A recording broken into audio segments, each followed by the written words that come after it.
খাগড়াছড়ি থেকে পাচার করার সময় ৬টি বিপন্ন প্রজাতির পাহাড়ি ময়না উদ্ধার করেছে বন বিভাগ। সকালে গোপন তথ্যের ভিত্তিতে বাস স্টেশন এলাকা থেকে এসব পাখি উদ্ধার করা হয়।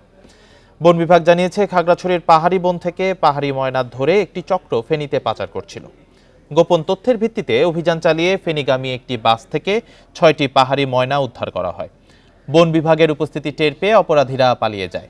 পরে পাখিগুলো উদ্ধার করে বিভাগীয় বন কর্মকর্তার কার্যালয়ে নিয়ে আসা হয়েছে। পরিচর্যা শেষে এসব পাখি বনে অবমুক্ত করা হবে বলে জানায় বন বিভাগ।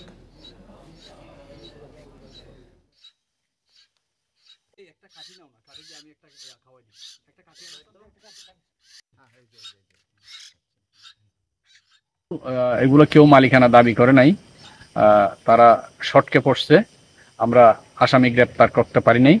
এই পাখিগুলো এখন আমাদের হেফাজতে আছে, এগুলো বাচ্চা, এগুলোকে আমরা একটু লালন পালন করব, এগুলো সুস্থ অবস্থায় আসছে।